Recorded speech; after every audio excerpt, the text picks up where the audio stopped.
I watched my Aunt Claudette's hand freeze midair, her champagne flute hovering inches from her lips, when the estate coordinator stepped forward and unfolded a single sheet of heavy cream paper. "This," she said, her voice carrying across the entire garden, "is the property registry for Domaine Laroche. $26 million. The chateau where I was getting married. The same wedding my entire family had laughed about 3 weeks earlier, calling it delusional, calling it embarrassing, calling it a joke. But the real story, the one that explains how I ended up proving every single one of them wrong, that one started long before anyone knew what I was capable of. Before we jump back in, tell us where you're tuning in from, and if this story touches you, make sure you're subscribed because tomorrow, I've saved something extra special for you. My name is Eleanora Voss. I am 36 years old, and for most of my life I have been treated as though I simply did not exist. Not in the dramatic, screaming match kind of way. It was quieter than that, and honestly, the quiet made it worse. I grew up in a house in the suburbs of Lyon, France, in a family where every conversation, every celebration, every single holiday revolved around one person, and that person was never me. It was always my younger sister, Céline. Céline is 4 years younger than me. She is the kind of woman who walks into a room and the entire temperature of that room changes. People turn.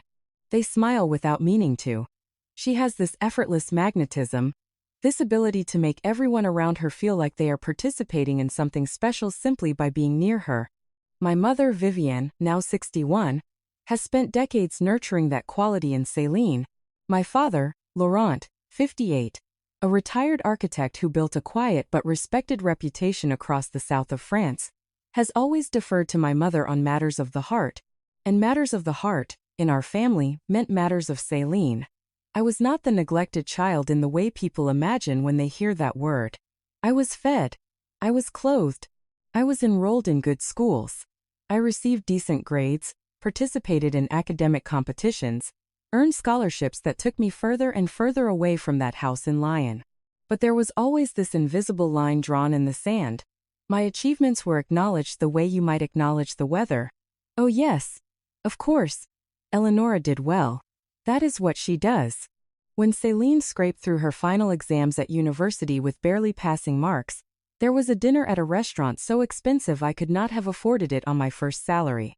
The celebration lasted 3 hours. My mother cried tears of pride. My father ordered a bottle of wine that cost more than my monthly rent at the time, and he raised his glass and said, "Our girl fought through it, and she came out the other side."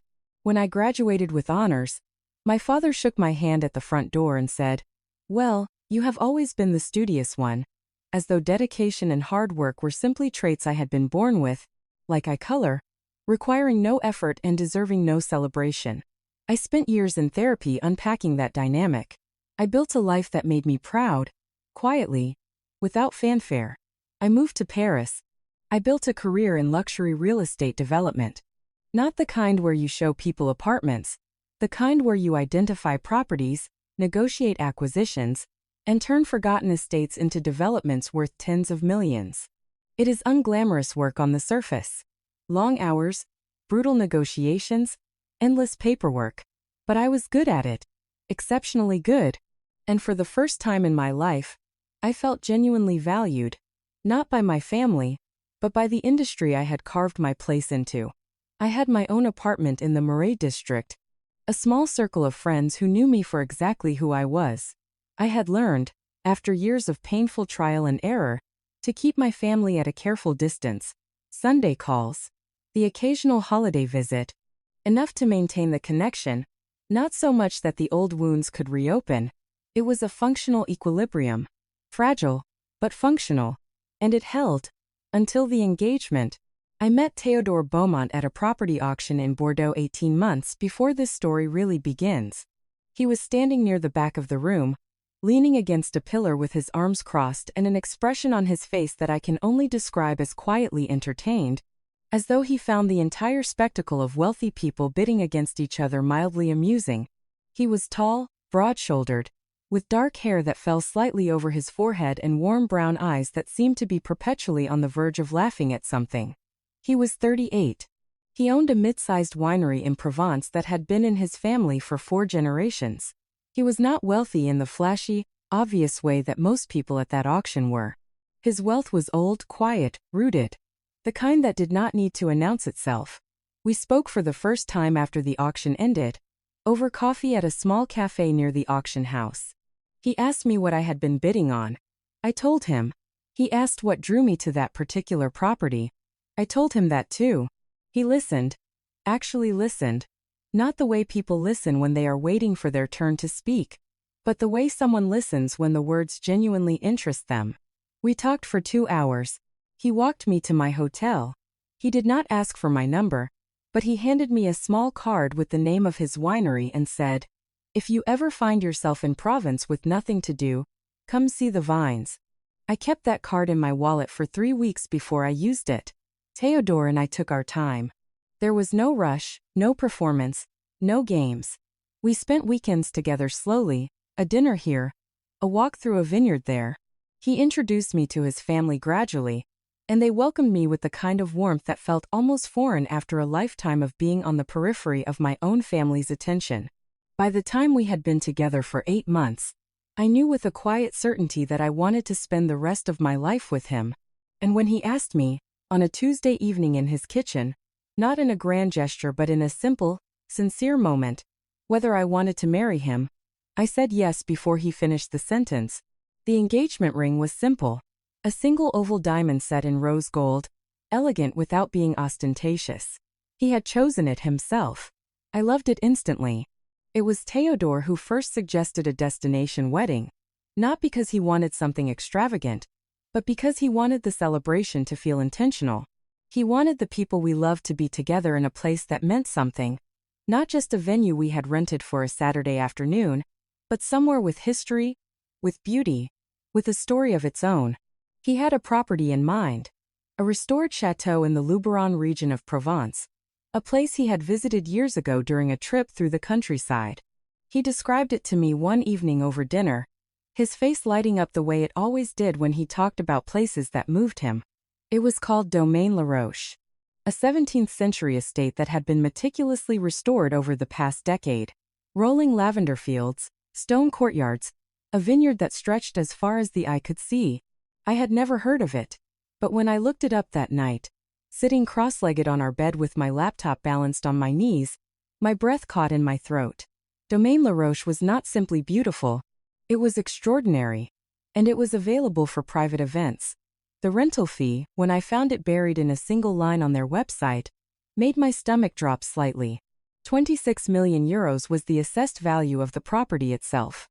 The event rental fee was a fraction of that, but it was still a number that would make most people pause. I paused. But Théodore, when I told him the cost, simply looked at me and said, "If it is the right place, then it is the right place. We will find a way to make it work." And we did. Between his family's contributions and the savings we had built together, and a generous financial gift from Théodore's mother, who insisted on it with a firmness that left no room for argument, we were able to secure Domaine Laroche for our wedding.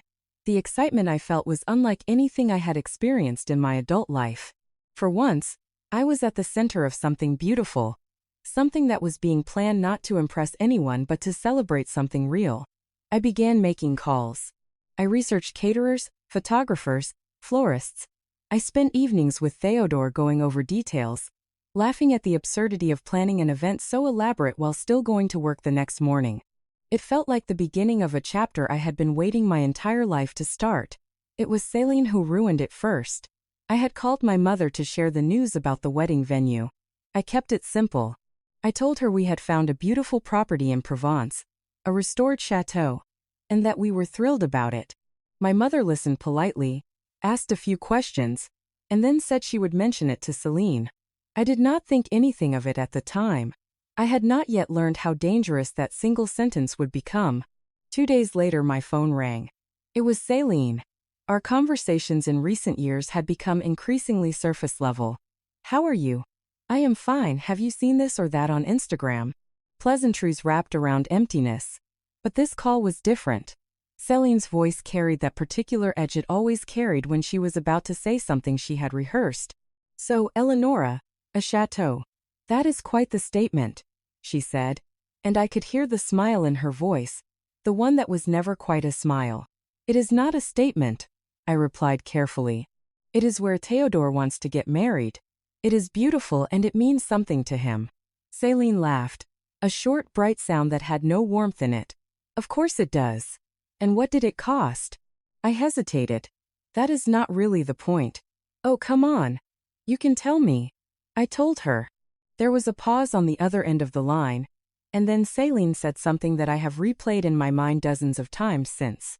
She said, Eleanora, do you not think this is a little much? I mean, a chateau. For a wedding. People are going to talk, you know. It is going to come across as trying too hard. I felt something tighten in my chest, that familiar sensation I had spent years learning to recognize and resist. But before I could respond, she added, I am just looking out for you. I do not want people to think you are being ridiculous. I thanked her. I hung up, and I sat on my couch in my apartment in Paris, staring at the engagement ring on my hand, wondering if she was right. Preparing and narrating this story took us a lot of time, so if you are enjoying it, subscribe to our channel, it means a lot to us. Now back to the story. That night, I called my mother again. I asked her directly, do you think the venue is too much? My mother's response was a gentle, careful thing, the kind of response she had perfected over decades of navigating the space between her two daughters. Well, sweetheart, it is a very grand gesture. Your father and I just want you to be comfortable. And comfort, in my family's vocabulary, had always meant smaller, quieter, less. The calls and messages that followed over the next week were relentless. My Aunt Claudette, my mother's older sister, called to express her concern. She said she had heard about the wedding venue and that she simply could not understand why Eleanora needed to make such a spectacle of things.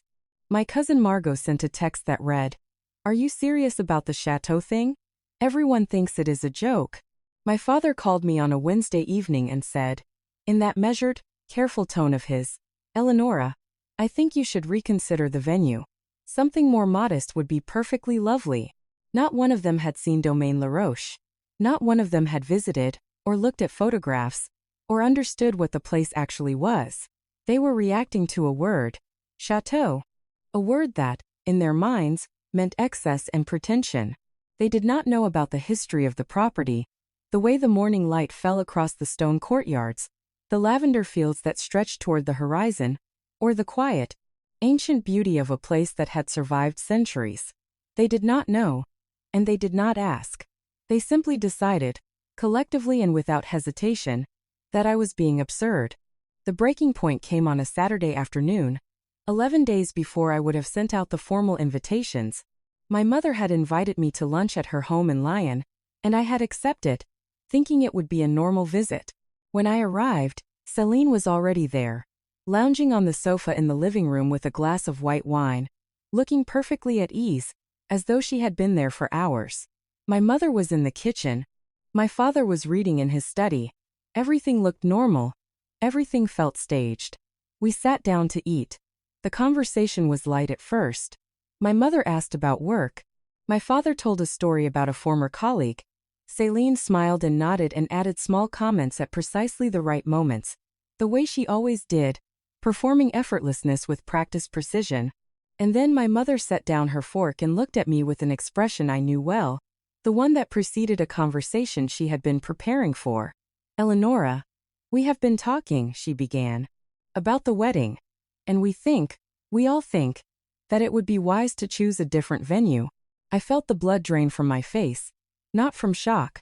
I had been expecting something like this, but from the casual certainty with which she said it, as though the decision had already been made. As though my input was irrelevant. What do you mean? We all think? I asked, keeping my voice steady. My father looked up from his plate. It is simply that a chateau is not appropriate, he said. It sends the wrong message. What message? I pressed. That we are trying to show off? Is that what you are afraid of? My mother reached across the table and placed her hand over mine in a gesture that was meant to be comforting but felt, in that moment, entirely condescending. No one is afraid of anything, sweetheart. We are just looking out for you. Céline said nothing. She simply sipped her wine and watched the scene unfold with an expression of mild, sympathetic concern that I recognized instantly as performance. I wanted to say something. I wanted to explain that Théodore and I had chosen Domaine Laroche because it was meaningful, not because we wanted to impress anyone. I wanted to tell them that for the first time in my life, I was planning something that felt entirely mine, and that their collective disapproval was the last thing I needed. But the word stuck somewhere between my chest and my throat, and I simply nodded, smiled, and changed the subject. I had spent my entire life learning how to do that. Later that evening, after I had driven back to Paris in silence, after I had walked into my apartment and stood in the hallway for several minutes without turning on a single light, I called Théodore.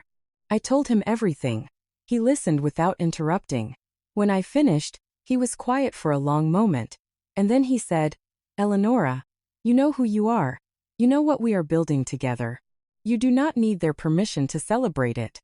I cried that night, not from sadness, but from the weight of a lifetime spent shrinking to fit into spaces that were never built for me. The following Monday, something shifted in me.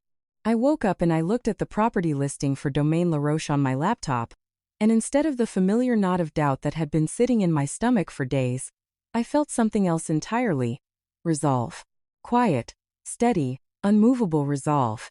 I had spent 36 years being the daughter who did not cause waves, the daughter who adjusted, the daughter who made herself smaller so that everyone else could feel bigger. And I was done. I did not call my mother back. I did not respond to Céline's follow-up text, which read, "I hope you are thinking about what we said." I simply continued planning. I confirmed the caterer. I finalized the guest list. I chose the flowers, white peonies and eucalyptus, simple and stunning. I selected a dress that made me feel like myself for the first time in years, an ivory silk gown with delicate lace sleeves that the designer had created specifically for me during 3 separate fittings in a small atelier in the 7th arrondissement. Everything moved forward. Everything was beautiful. It was during this period, the 2 weeks between my family's lunch intervention and the day I finally sent out the invitations, that I began to pay closer attention to certain things I had previously overlooked. Small details. Quiet moments that, in isolation, meant nothing, but when placed side by side, began to form a pattern I could not ignore. The first detail was a conversation I had overheard 3 months earlier, before the engagement, when I had visited my mother for an unplanned stop on my way back from a property viewing in the countryside. I had let myself in through the back door, the way I always did, and I had heard Céline's voice coming from the kitchen. She was on the phone, speaking in that low conspiratorial tone she reserved for conversations she did not want others to hear. I caught only fragments. Something about timing. Something about making sure the attention stayed where it needed to be. And then clearly, unmistakably, she said, "No, not yet. Let her get comfortable first." I had not thought much of it at the time. Céline was always orchestrating something. Some social event. Some gathering among her friends. It had never occurred to me that I might be the subject of her orchestration. The second detail surfaced when I was reviewing the guest list with Théodore one evening. I had included my Aunt Claudette, my cousin Margot, several of my parents' close friends, and a handful of people from my professional life whose relationships I genuinely valued. Théodore had his own list: friends from the vineyard, colleagues, a few family members from his mother's side. Everything was balanced. Everything felt right. But when I mentioned to Théodore that I had not yet heard back from a single person on my side of the family, he frowned and asked if I had actually sent the invitations yet. I had not. I had been drafting them, carefully selecting the wording, but I had not mailed them. And then I realized something. Céline knew the timeline. She knew exactly when the invitations would go out. And she had begun her campaign of discouragement precisely in the window before they were sent. Precisely in the window when I was most vulnerable to doubt. The third detail was the most unsettling. I was scrolling through Céline's Instagram one evening, something I did occasionally out of habit more than genuine interest, when I noticed a post from 2 weeks earlier. It was a photograph of Céline at a dinner party, surrounded by friends, laughing with her head thrown back in that effortless way that photographs so well. The caption read, "Sometimes the best thing you can do for someone you love is tell them the truth, even when it is hard." The post had been liked by dozens of people. The comments were full of heart emojis and phrases like, "You are such a good sister and it takes courage to be honest." I stared at that post for a long time. And then I scrolled back further, past weeks of carefully curated images, looking for anything that might tell me more about what Céline had been doing behind the scenes while I had been quietly planning the happiest day of my life. What I found made my blood run cold. There were messages, not on Céline's public page, but in a private group that she had carelessly left visible on a shared family tablet I had used during a visit to my parents the previous weekend. The tablet had been sitting on the kitchen counter, unlocked, and I had picked it up simply to check the time. A notification had appeared on the screen from a group chat labeled Family, and without meaning to, I had seen the preview. Céline's message read, "Does anyone actually think this Chateau thing is real? She is going to embarrass herself. We need to talk to her before she sends out those invitations and makes a fool of the whole family." I put the tablet down. I walked out of the kitchen. I drove back to Paris without saying a word to anyone. That night, sitting in my apartment with a glass of wine I did not taste, I began to piece together the full picture. Céline had not simply disagreed with my choice of venue, she had actively and deliberately orchestrated a campaign to undermine it. She had called my mother first, planting the seed of doubt. She had contacted Claudette, priming her to express concern. She had sent the text to Margot, ensuring that the skepticism spread across the family like a virus. Every single person who had reached out to me with their gentle, well-meaning warnings had been prompted by Céline. Every single one. And my parents, as they always had simply gone along with it. Because going along with Céline was the path of least resistance. And it always had been. I did not sleep that night. I lay in bed, staring at the ceiling, and I thought about every time in my life when something good had happened to me and Céline had found a way to diminish it. The scholarship I had received at 16, the one my mother had congratulated me on with a polite smile before immediately pivoting to a story about Céline's new dance recital. The promotion I had earned at 28, my first real step into senior management, which my father had acknowledged with a brief nod before asking if Céline needed a ride to an airport the following week. The apartment I had bought at 30. My first real piece of property, which I had announced to my family over dinner only to have the conversation redirected within minutes to Céline's new boyfriend and his impressive family connections. Each time, I had told myself it did not matter. Each time I had swallowed the disappointment and moved on. I had built my life on that pattern, on the quiet acceptance that my joy would always be someone else's footnote in this family. But this time was different. This time, the thing they were trying to diminish was not a promotion or an apartment. It was my wedding. It was the beginning of the life I had chosen with the man I loved. And I was not going to let them take that from me. The invitations went out on a Thursday morning.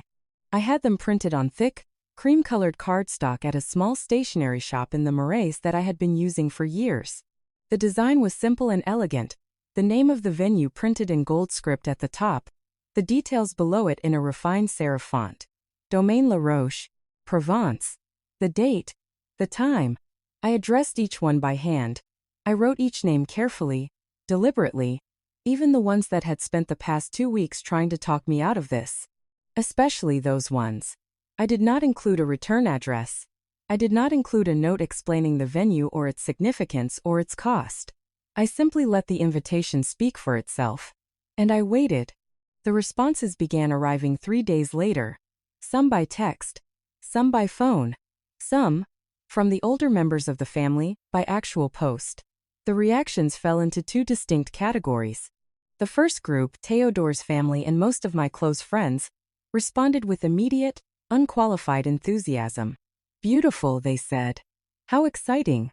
We cannot wait." The second group, my family, responded with a silence so loud it was almost deafening. No one called. No one texted.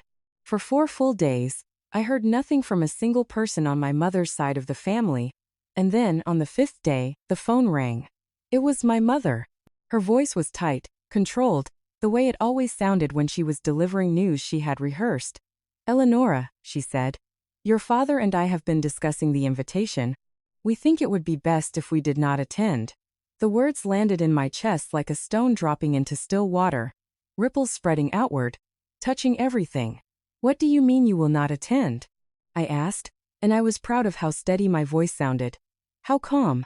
It is simply too far, my mother said. And too extravagant. We do not want to be part of something that feels. She paused, searching for the word performative. I hung up the phone. I did not cry. I simply sat in the silence of my apartment and let the decision settle into me like something I had always known was coming. Over the next 48 hours, the rest of the family followed suit. Céline called to say she would not be coming, citing a prior commitment she could not cancel. My Aunt Claudette sent a polite email expressing her regrets. My cousin Margot simply never responded at all. One by one, quietly and without drama, every single member of my family declined, and I understood, with a clarity that felt almost peaceful, that this was not about the venue. It had never been about the venue. It was about control. It was about the unspoken rule that had governed my family for as long as I could remember. The rule that said Céline's comfort mattered more than my joy, and anyone who threatened that balance would be quietly, efficiently removed from the equation. Théodore held me that night without saying a word. He simply held me, his arms around me, his chin resting on the top of my head, and he let me feel what I needed to feel. And what I felt, beneath the hurt and the anger and the bewilderment, was something unexpected. Relief. For the first time in my life, the weight of trying to belong to a family that had never truly made space for me lifted from my shoulders, and in its place was something lighter, something that felt dangerously close to freedom. I did not call Céline back. I did not send a message to my aunt or my cousin or anyone else who had silently participated in the quiet demolition of something that mattered to me. There was nothing left to say. Words had been the currency of this family for decades. Words wielded like weapons. Words deployed with surgical precision to wound and redirect and control. I was finished spending mine on people who had spent so long refusing to truly hear them. The wedding planning continued. It continued beautifully, in fact, without the shadow of my family's disapproval hanging over every decision. Théodore's mother, a warm, boisterous woman named Sylvie who wore silk scarves tied in her hair and laughed at everything, threw herself into the preparations with an energy that filled the void my family had left. My closest friends, a small but fiercely loyal group, each offered to help in their own way.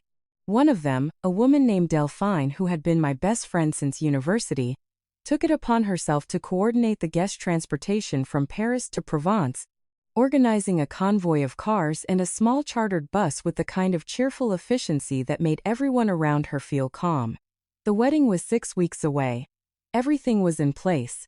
The venue was confirmed. The dress was finished. The caterer had tasted every dish.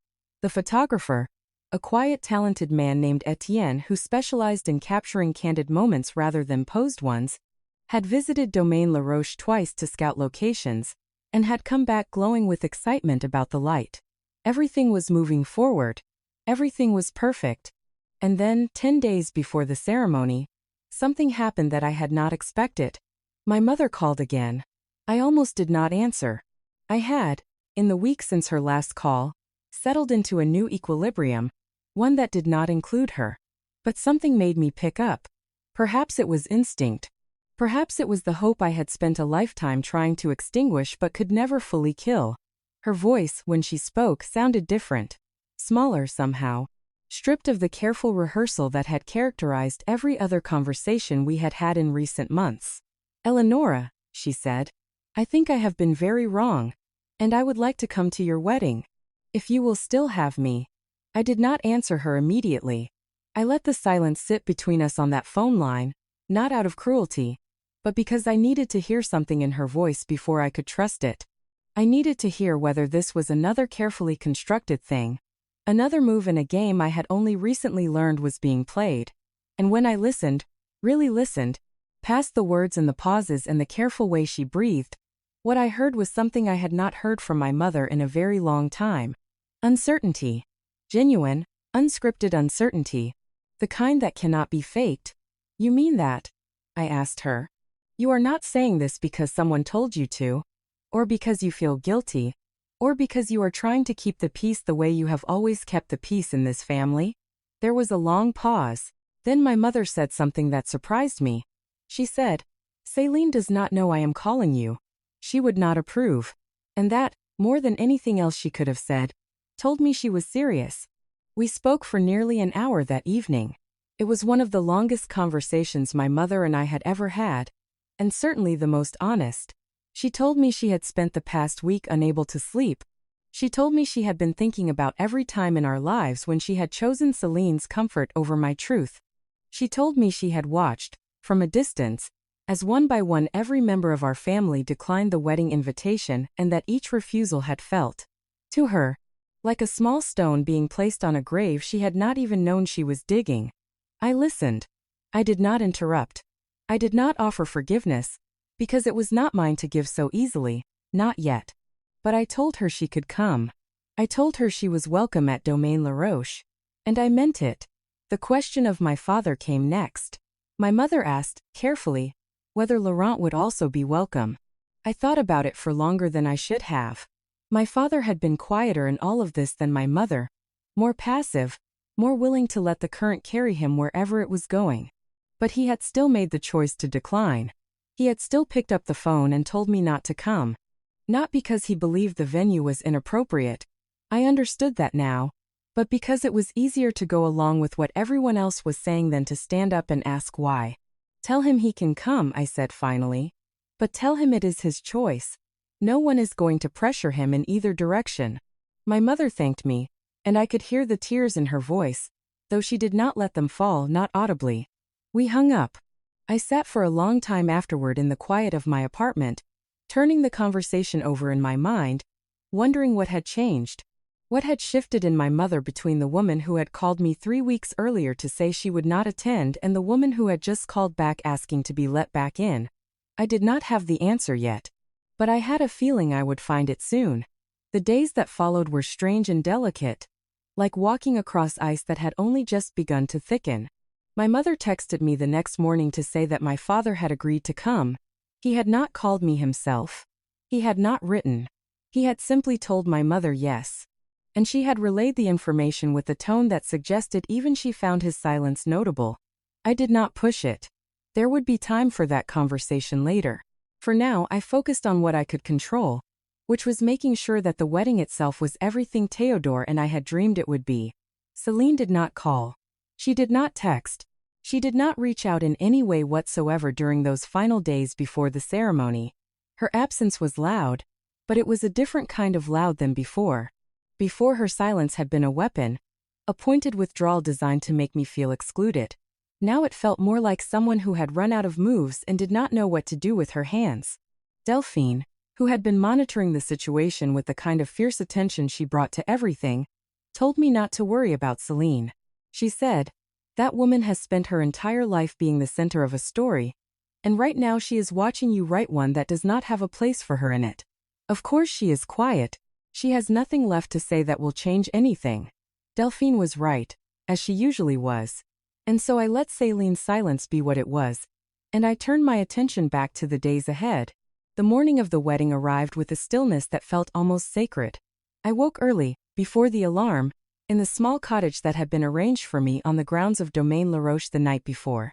The estate had provided accommodations for the bridal party in a cluster of restored stone buildings near the main chateau, each one furnished with simple elegance: white linen, dark wooden beams, windows that opened onto views of the vineyard. I had slept better than I had in months. The anxiety I had been carrying for weeks, the quiet, persistent hum of dread that had accompanied every decision since Céline had first made her disapproval known, had lifted sometime during the night, as though it had simply evaporated in the Provençal air. I sat on the edge of the bed for a while, listening to the morning birds, the faint sound of wind moving through lavender.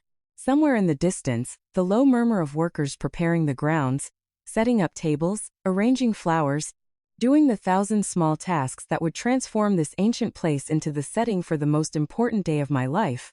I felt calm. Not the forced calm of someone trying to suppress their nerves, but the deep, settled calm of someone who had made peace with exactly where she was and exactly why she was there. Delphine arrived at my cottage at 8 in the morning with coffee and pastries from the small bakery in the nearest village. She was wearing a simple green dress and an expression of barely contained excitement. She set the tray down on the bedside table and sat on the edge of the bed next to me, and for a moment we simply sat together in silence, drinking our coffee and watching the light move across the vineyard through the open window. "Are you nervous?" she asked eventually.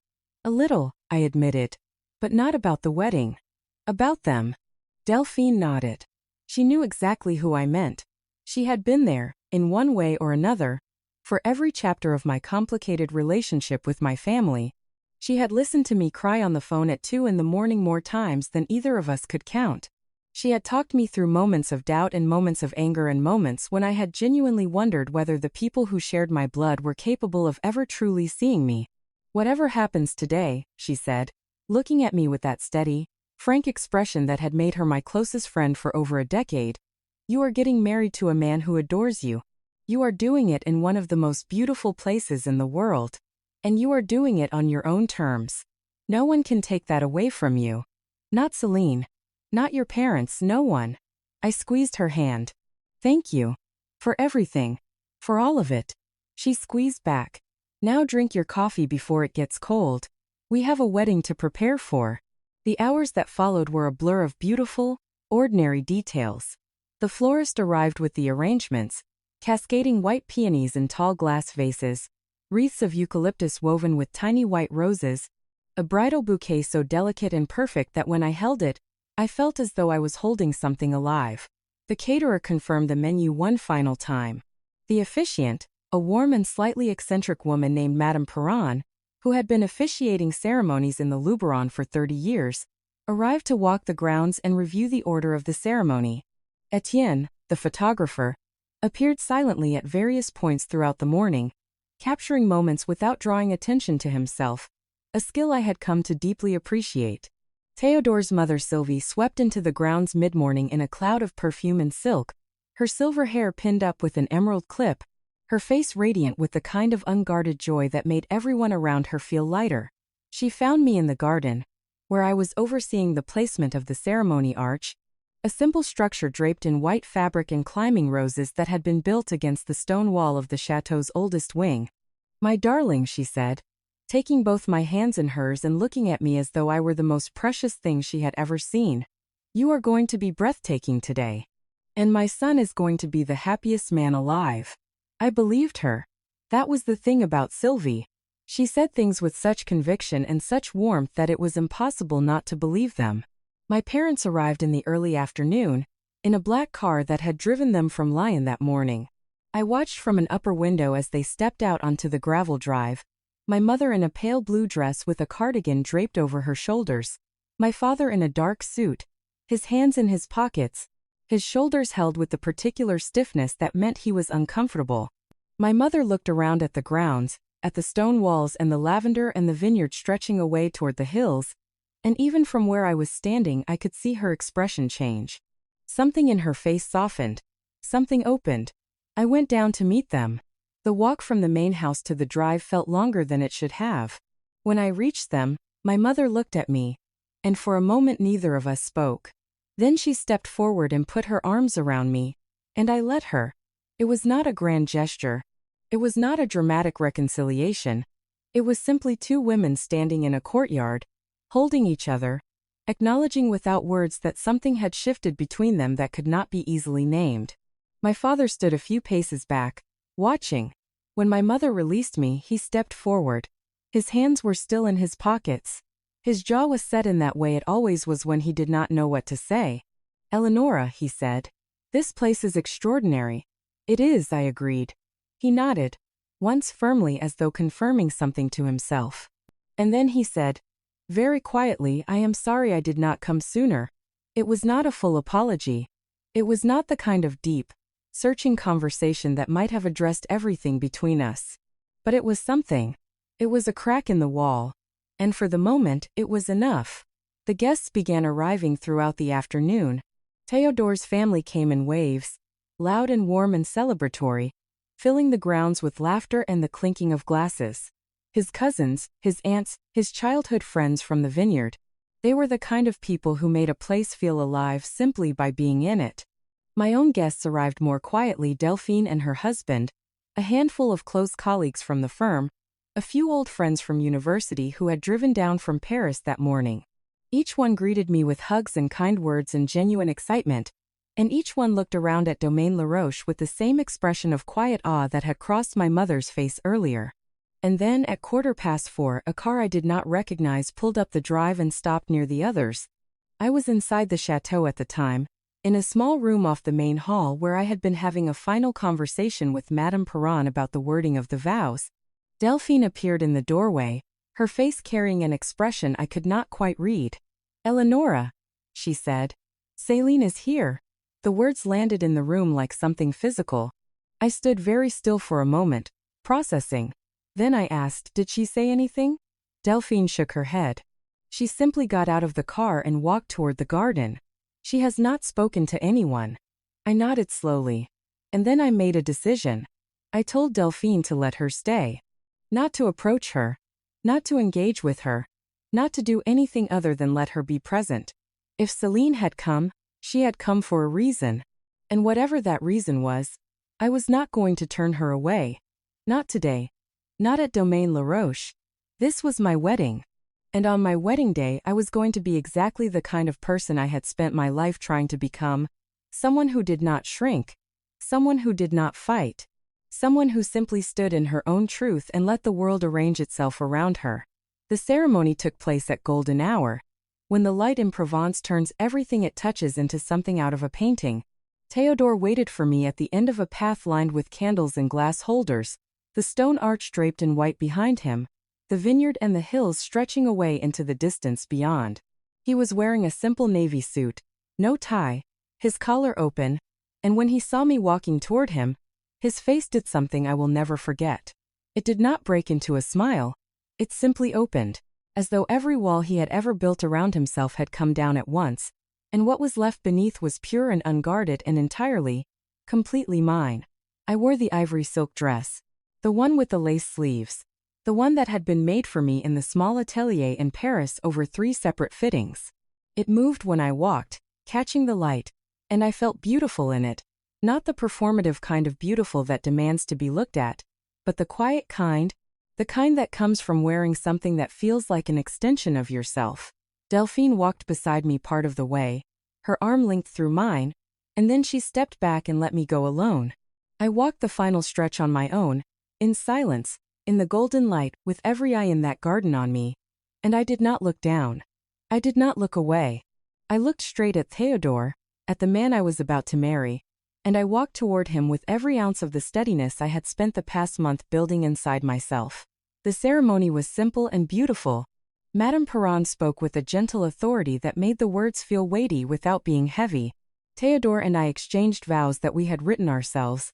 Nothing elaborate, nothing theatrical. Just the quiet, honest things we wanted to say to each other in front of the people we loved. When we kissed, the small crowd erupted into applause and laughter, and Sylvie let out a sound that was somewhere between a cheer and a sob, and the whole garden felt, for that moment, like the only place in the world that mattered. The reception that followed was held in the chateau's great courtyard, a space enclosed on 3 sides by ancient stone walls and open on the 4th to the vineyard and the hills beyond. Long wooden tables had been set with white linen and mason jars filled with wildflowers. String lights had been strung overhead, casting everything in a warm amber glow as the sun began to set. The caterer had prepared a 5-course meal that moved from light and fresh to rich and deeply savory, each dish paired with wines that Théodore had selected himself from small, local producers. The food was extraordinary. The wine was extraordinary. The company was extraordinary. And it was here, in the middle of this celebration, during the quiet interval between the main course and dessert when the guests were milling about with their glasses refilled, and the conversation had grown louder and more animated, that the evening took its unexpected turn. I had stepped away from the table briefly to speak with Etienne about a photograph he wanted to take before the light disappeared entirely. We were standing near the edge of the courtyard, near the low stone wall that overlooked the vineyard, when I noticed my mother moving through the crowd towards Céline. Céline had been sitting at one of the outer tables, near the edge of the garden, alone. She had been quiet all evening, observing the celebration from a distance with an expression that I could not fully read from where I was standing. She had not spoken to me since she arrived. She had not approached Théodore or Sylvie or Delphine or anyone else. She had simply been there, present but separate, watching. My mother reached her and sat down beside her. I watched them from across the courtyard, two women I had known my entire life, speaking to each other in low voices. And then my mother did something that surprised me. She reached across the table and took Céline's hand. I turned away. That conversation was not mine to witness. Not yet. It was Claudette who changed everything. My aunt had not been expected. When I had sent out the invitations, she had been among the first to decline, sending a polite email that carried the unmistakable fingerprint of someone who had been told what to say and had said it without question. But there she was, arriving at the courtyard gates at 7:30 in the evening, flustered and slightly out of breath, wearing a dress that was clearly thrown on in a hurry, and carrying a small gift bag that she clutched to her chest as though it contained something fragile. "Eleanora," she said when she reached me, and her voice was shaking slightly. "I am so sorry. I should have been here from the beginning. I should have been here all along." I stared at her. Claudette had always been the quiet one in my mother's family, the one who went along with things, the one who never rocked the boat. To see her here, breathless and apologetic, and visibly upset, was jarring. "What made you come?" I asked her. She looked at me for a long moment, and then she said something that made the ground shift beneath my feet. She said, "Because someone had to tell you the truth, and no one else was going to do it." She guided me away from the main crowd, to a quiet corner of the garden where a stone bench sat beneath an old olive tree. We sat down together, and Claudette told me everything. She told me that she had known, for years, about Céline's pattern. Not the surface-level jealousy, not the occasional sharp comment or the subtle redirections at family gatherings, but the deeper thing underneath. The calculated, sustained effort to make sure that Eleanora never got too far ahead, never got too comfortable, never allowed herself to believe that she deserved to take up space in the world without permission. Claudette had seen it when I was a teenager, and Céline had begun inserting herself into my friendships, becoming close to the girls I was closest to, learning their secrets, and then using those secrets to isolate me from them one by one. She had seen it when I got my first real job, and Céline had called every member of the extended family to express concern about whether Eleanora was overworking herself, whether the stress might be too much, whether someone should check on her. Concern that was never concern. It was control dressed up in the language of love. "Why did you never say anything?" I asked her, and I was surprised by how calm my voice sounded. How steady. Claudette looked at her hands. "Because your mother would not have listened. And because I was afraid of what it would do to the family if I did. I told myself it was not my place. That it was between you and Céline and your parents. I told myself a lot of things." She paused. And then she looked up at me, and her eyes were bright with something that looked very much like shame. But none of those things were good reasons. They were just easy ones. We sat together for a while after that, listening to the music and the laughter drifting from the courtyard. The night air was warm and carried the scent of lavender and the faint sweetness of the grapevines. Claudette handed me the gift bag she had been carrying. Inside was a small photograph in a silver frame, an old one, faded at the edges. It showed two little girls in a garden, one older, one younger. The older girl was looking at the camera with a serious, earnest expression. The younger girl was looking at the older girl, her face bright with something that might have been admiration or might have been something else entirely. "That is you and Céline," Claudette said. "Summer before you started school. Your grandmother took that photograph. She kept it on her mantelpiece for years." I held the photograph carefully, studying it. The two girls in it looked happy. They looked like sisters who loved each other. I wondered when that changed. I wondered if it had ever been as simple as it looked in that picture, or whether the seeds of everything that followed had already been planted by then, invisible and patient, waiting for the right conditions to grow. It was nearly 9 o'clock when I returned to the courtyard. The dessert had been served, a stunning arrangement of petite fours and pastries and a wedding cake that Sylvie had commissioned from a patisserie in Apt, 3 tiers of light sponge and rose cream decorated with edible flowers. The string lights swayed gently in the evening breeze. The music had shifted from something ambient and atmospheric to something warmer, more celebratory. People were dancing, or moving toward dancing, and Théodore was standing near the cake with a glass of champagne in his hand, talking to one of his cousins and laughing at something. He looked up when he saw me approach. His expression shifted immediately, the way it always did when he saw me. as though I were the only fixed point in a room full of moving things. "Everything all right?" he asked, reading something in my face that I had not meant to show. "Everything is more than all right," I told him. And I meant it. It was Céline who found me next. I had stepped away from the dancing to get some air, walking along the edge of the courtyard toward the low stone wall and the vineyard beyond. The night had deepened around us, the sky dark blue and scattered with stars, the hills in the distance reduced to silhouettes. I was standing with my hands on the cool stone, looking out at the landscape when I heard footsteps behind me. Quiet, deliberate footsteps, the kind that belong to someone who has been watching and waiting for the right moment. I turned. Céline was standing a few feet away, her arms crossed, her face half in shadow, half lit by the glow of the string lights. She was wearing a dark green dress, simple and understated, nothing like the clothes she usually chose when she wanted to be seen. Her hair was down, her makeup was minimal. She looked, I realized with a start, vulnerable. Not performing vulnerability, the way she had done so many times before, but actually, genuinely, uncomfortably vulnerable. We looked at each other for a long moment. Neither of us spoke, and then Céline said, very quietly, "I did not think you would actually do it." I raised an eyebrow. "Do what?" "All of this," she said, and she gestured vaguely at the courtyard behind us, at the lights and the music and the celebration. The chateau, the wedding, all of it. I thought, when you actually saw what it would cost, you would back down, the way you always do. The words were not cruel. They were not delivered with the sharp edge I had come to expect from her. They were simply stated, plainly, as though she were describing something she had observed and could not quite make sense of. And beneath them, beneath the flatness of her tone, I heard something else, something that sounded very much like disbelief. "I did not back down," I said. "Because for the first time in my life, there was nothing to back down from. This is not a fight, Céline. It never was." She looked at me then, really looked at me, and something in her expression shifted. The crossed arms dropped to her sides. Her jaw, which had been set in that familiar defensive line, relaxed, and for a moment, just a brief, unguarded moment, she looked exactly like the little girl in the photograph Claudette had given me. The younger sister, looking at the older one, trying to understand something she could not quite reach. "I did not know how to be anything other than what I am," she said. "And what I am is the one who has to fight for every single scrap of attention in this family. You made it look so easy. Everything you did, it just came so naturally to you. And I hated you for it. For years.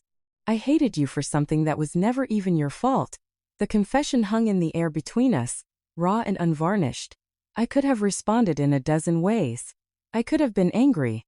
I could have reminded her of everything she had done, every lie she had told, every opportunity she had stolen or sabotaged. I could have walked away. Part of me wanted to, but another part of me, the part that had spent 36 years watching my sister from across a divide that neither of us had built but both of us had suffered from, that part simply felt tired. Tired of the fighting. Tired of the distance. Tired of the years that had been wasted on something that could have been so much simpler. "I know," I said. And that was all I said. 2 words. But they were enough, because what they carried in them, what Céline heard in them, was not forgiveness. Not yet. Not fully, but something adjacent to it. An acknowledgement. A recognition that the pain she had described was real, even if the ways she had responded to it had been wrong. We stood together in silence for a while after that, 2 sisters at a wedding, looking out at a vineyard in the dark. The music drifted toward us from the courtyard. Someone laughed, loudly and freely, and the sound carried through the warm night air. After a few minutes, Céline spoke again. "It is beautiful here," she said. "You were right about that." I turned to look at her, and for the first time in longer than I could remember, I smiled at my sister without guarding myself, without bracing for the blow, without expecting anything at all. "Yes," I said. "It is." The night continued. The dancing grew louder, the laughter warmer.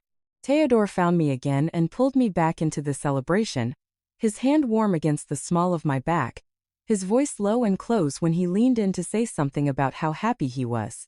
Sylvie cornered my mother at some point during the evening and the 2 of them ended up in a long, animated conversation that seemed to involve a great deal of wine and a great deal of laughter, and when I glanced over at them later, my mother looked lighter than I had seen her look in years.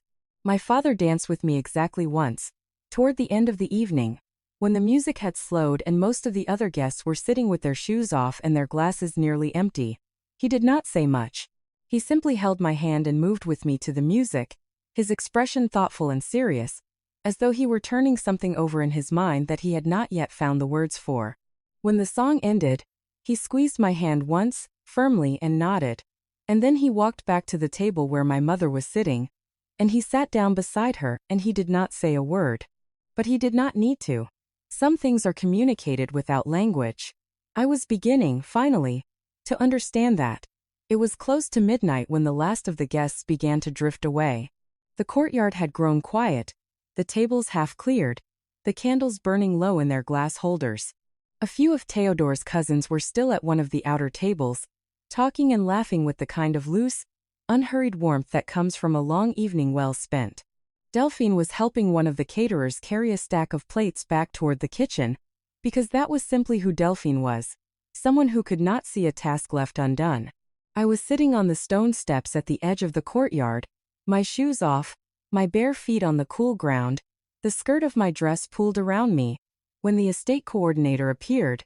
Her name was Marguerite, a tall, efficient woman with silver hair pulled back in a neat chignon, and she had been managing the logistics of the evening with a quiet competence that had allowed me to simply be present for the celebration without worrying about a single thing. Madame Beaumont, she said, using Théodore's surname, the one that was now, as of that afternoon, also mine. There is something I would like to show your family, if they are still here. I thought it might be a fitting way to end the evening.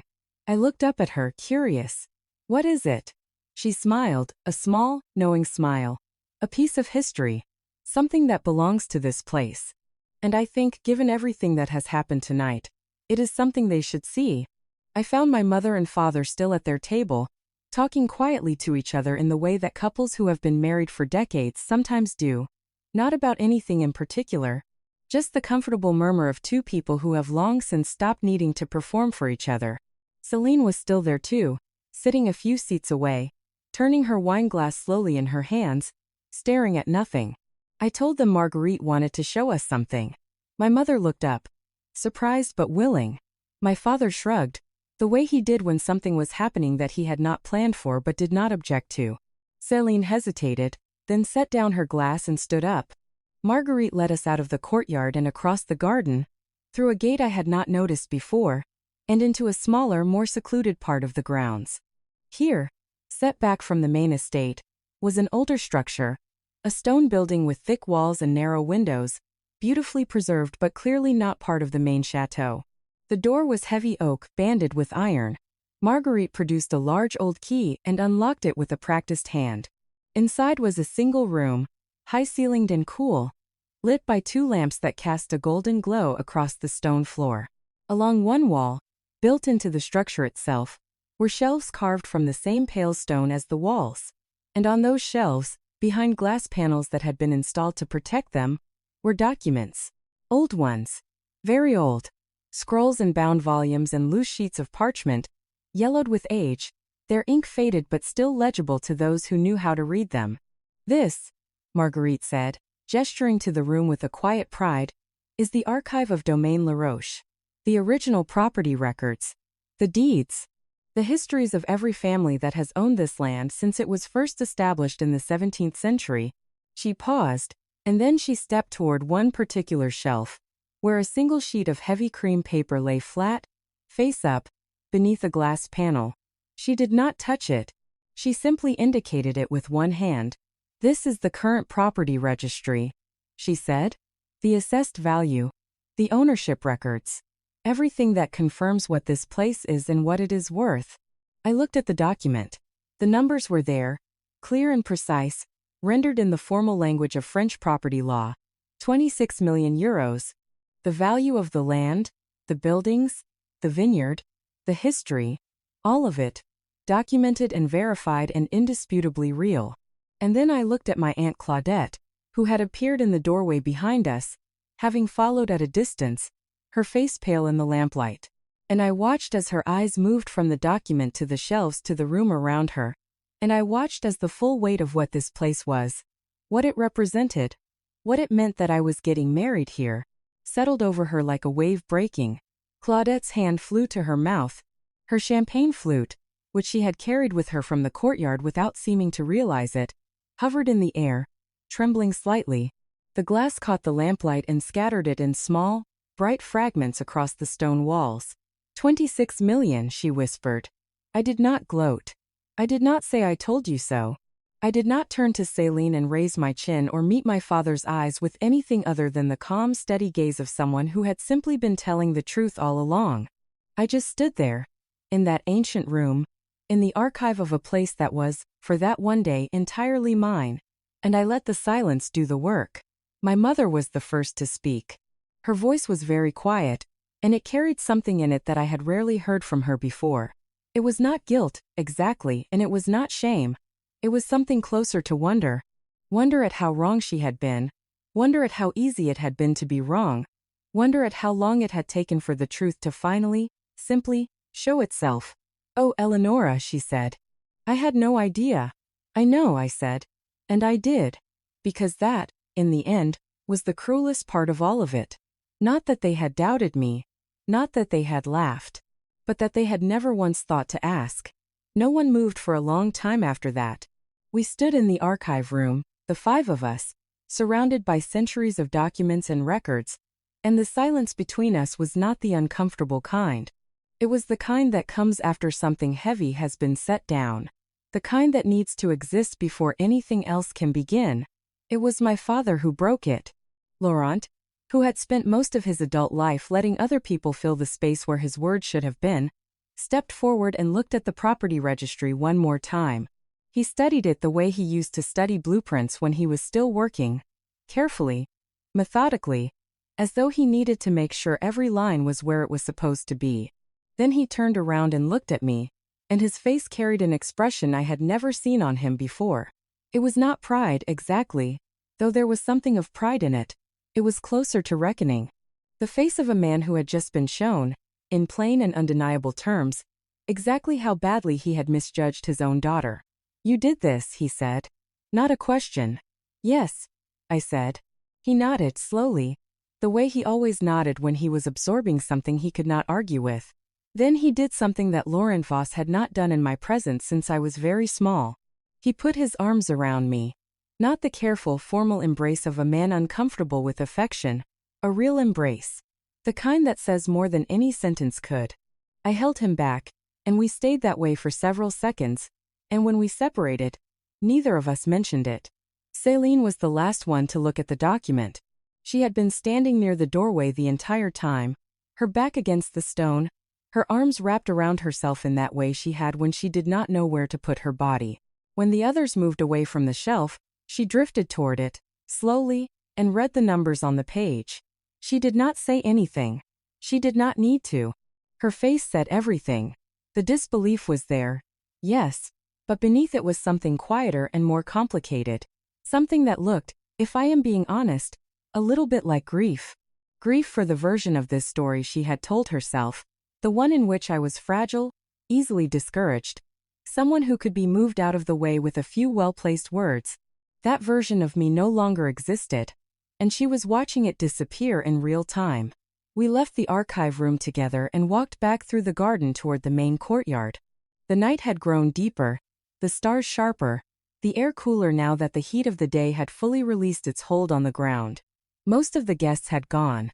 The tables were mostly cleared. A single lantern burned near the entrance to the courtyard, casting a pool of amber light across the old cobblestones. Théodore was waiting for me near the steps where I had been sitting earlier, and when he saw the group of us emerging from the garden, he read the situation instantly, the way he always did. He did not ask questions. He simply opened his arms, and I walked into them, and he held me close, and that was enough. The next morning was a Sunday. I woke in the cottage on the grounds of Domaine Laroche with the windows open and the curtains moving in a breeze that carried the smell of the vineyard, and something green and alive that I could not name. Théodore was still sleeping beside me. His face relaxed in a way it rarely was during waking hours. I watched him for a while, simply watching, letting the morning settle around me.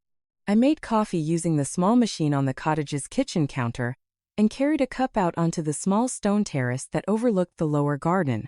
The morning light was pale gold, falling across the lavender in long, unbroken strips. I sat in one of the 2 wooden chairs and drank my coffee and listened to the birds and felt, for the first time in a very long time, genuinely and completely at peace. It was Céline who found me there.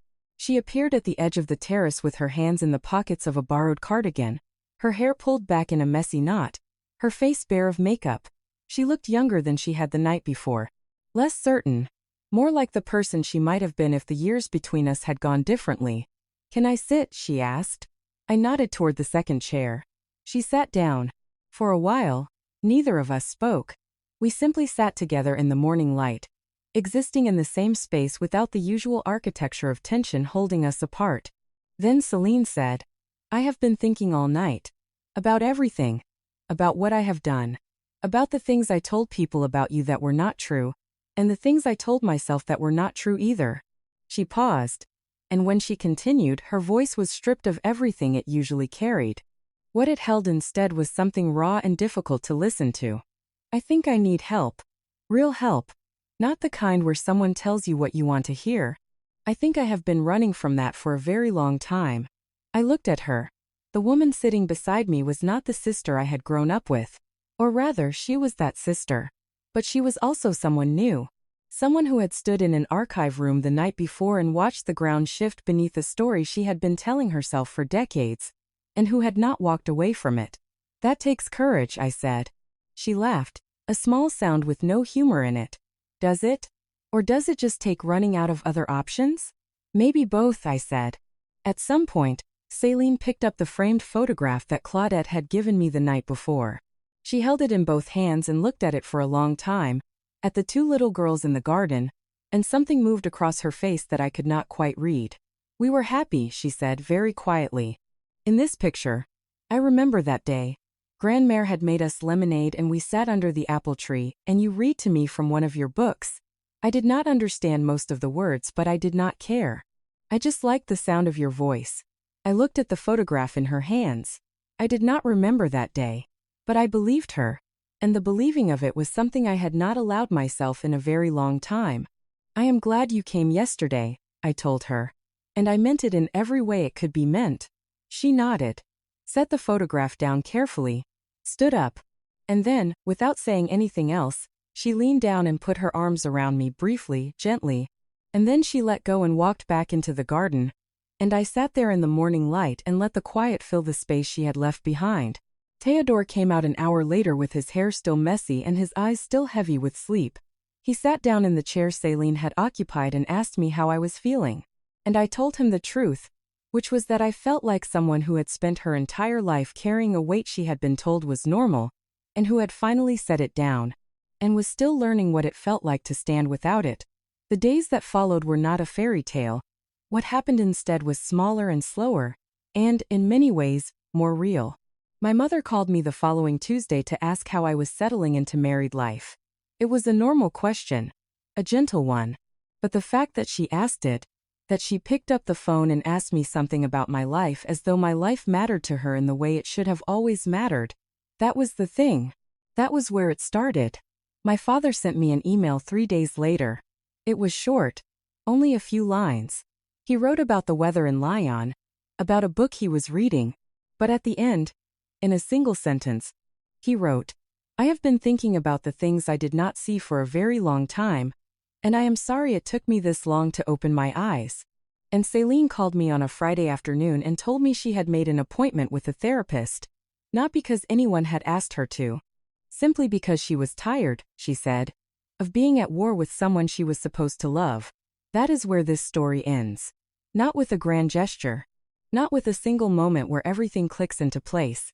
It ends with small things, a phone call, an email, an appointment.